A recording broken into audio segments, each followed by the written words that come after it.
Acharya ji Pranam. Raman Maharishi says, some people have gone in Samadhi with a trifling thought and awakened in the trail of the same thought. In the meantime, generations have passed away in the world. What is the true meaning of this statement?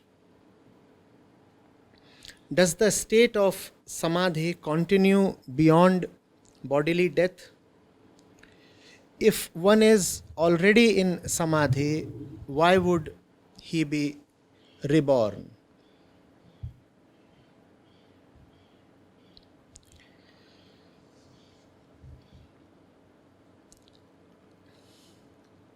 The intent of this statement is to bring thoughtlessness to the reader.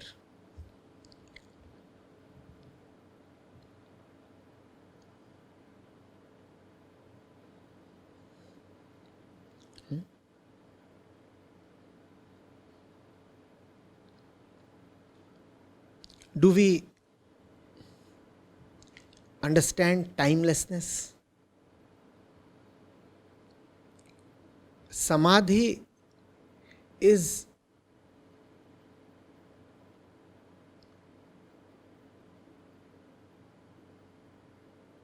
the true nature of man that merely witnesses the flow of time.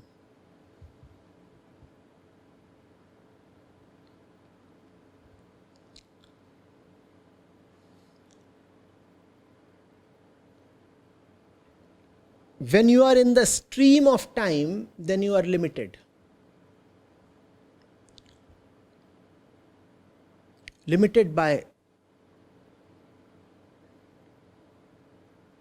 the bodily allowance of time that you have. Once you are identified with the body, that is when you are in the stream of time, all you can see is a maximum of 80 years, 100 years.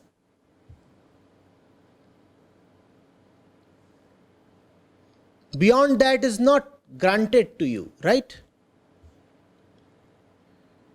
But when you are in your true nature, not identified with the body, then the bodily limitation of being able to see only as much time as the body allows you is no more there. Now you are a witness of time. You are a witness of time who is beyond time, so the clock is not really ticking for him. Ordinarily, when you go to see something, for how long can you see that thing? Only for as long as the duration your own clock allows you, correct? Because the clock is ticking for you as well. Are you getting it? You are watching something and the clock is ticking for you. You cannot watch it indefinitely. So the watching has to be limited. The watching has to stop. And even if the watching is there, it can cover a maximum span of a few hours, a few months, a few years, at the most a few decades. That's all, right? But when you are outside the stream of time, which is being outside the limitations of the body, now is the clock ticking for you? Remember, the clock ticks only for the body. Now is the clock ticking for you? No. The clock is not ticking for you. So how much, for how long can you watch? Now you can watch indefinitely. That is what Raman Maharishi is conveying here. That in Samadhi, in 1 second, generations pass away because you are outside time now. Now you are outside time, so there is no limit to the expanse of time that you can witness. See as much as you can. Are you getting it? Indefinite stretch of time can be seen. Now that will tell you what it meant when somebody was referred to as Trikaldarshi. Have you heard the term Trikaldarshi?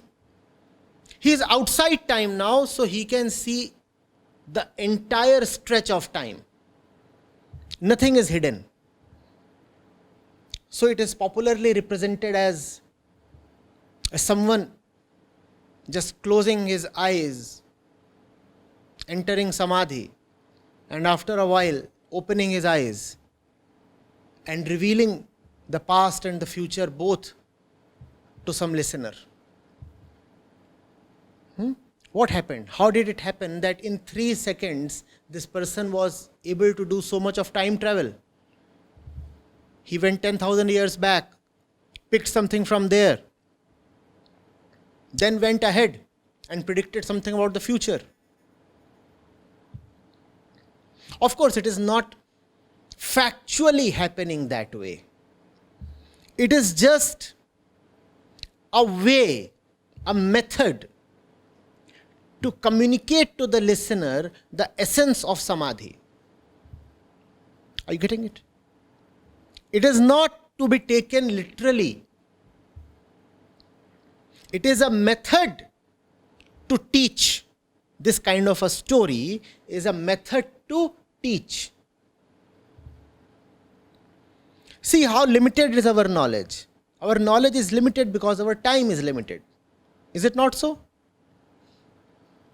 In Samadhi, there is total knowledge, holistic knowledge. Why? Because there is unlimited time available. Because now time is not a factor at all.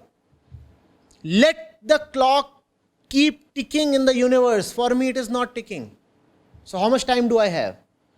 In 1 second, I have centuries. Because my 1 second is not going to end. I am outside time. The clock is not ticking for me. My clock has stopped. My clock has stopped and I was given just 1 second. How long this 1 second last? You have a clock that has stopped ticking and somebody has given you just 1 second. For how long is this 1 second going to last now?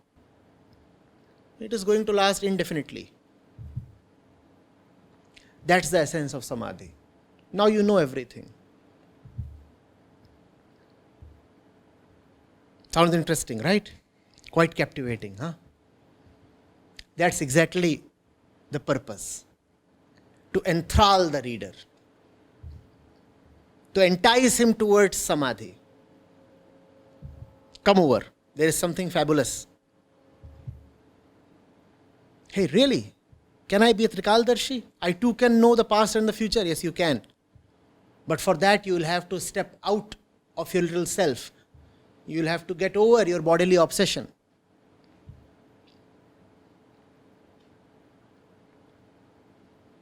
Getting it? Now, what's being asked is, does the state of Samadhi continue beyond bodily death? If it were the body that were attaining Samadhi, then the Samadhi would have ceased along with the death of the body, right?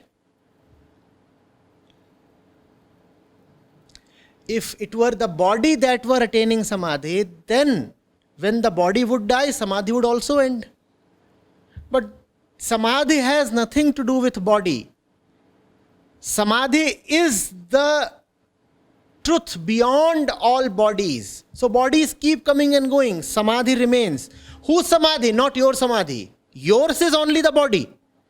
Yours is only the name and the identity and the life that you have been living in a carnal way. All of that will go away along with death. What will not go away? Samadhi will not go away. You too can be saved if instead of the body you start living in Samadhi. If you live in the body, then the body will die. If you live in Samadhi, Samadhi is eternal. If Samadhi is eternal and you live in Samadhi, you too become immortal. glad. So this question doesn't make much sense. Does the state of Samadhi continue beyond bodily death? Whose Samadhi? As if the Samadhi belongs to body. Samadhi belongs to nobody. Samadhi is big. It cannot belong to anybody. Nobody can own it. Nobody can suffix his name to it. Samadhi is never a personal attribute belonging to somebody. He is in Samadhi. No. All that is just linguistic shortcoming. When you say, that fellow is in Samadhi, it is not quite appropriate. In Samadhi, that fellow is no more there. Only Samadhi is there. But to the external observer, all that which appears is the body of that fellow, right? The fellow is sitting probably with his eyes closed, and we say he is in Samadhi. Also, please remember that Samadhi does not necessarily have much to do with sitting in a particular posture and having your eyes closed. Real Samadhi does not preclude day-to-day activities. In fact, real Samadhi is when, as we said, Samadhi dictates your daily life. That which needs to be in Samadhi is in Samadhi, and that which needs to do all the actions as per Prakriti is doing his own daily stuff. The I sense, the Aham Vritti, needs Samadhan, solution. Therefore, the Samadhan is found in Samadhi. The I sense is now Samadhist. And the body is doing its own thing. And the mind, which is the climate around the I sense, is also doing its own thing, which is now the right thing because the I is in Samadhi. So when the I is in Samadhi, the body and the mind all do their own thing, which coincidentally also happens to be the right thing. Only in Samadhi do the actions of the body and the mind become right actions. Otherwise, our internal world is always in disarray. We are quite chaotic internally, are we not?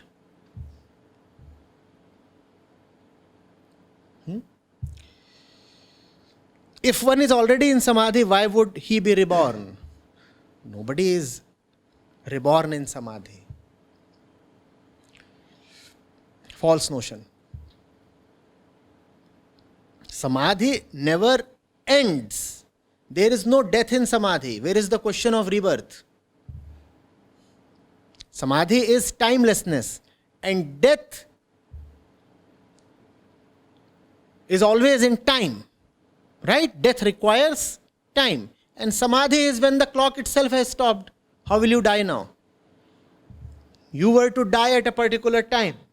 And the time will never come because time has stopped. How will you die?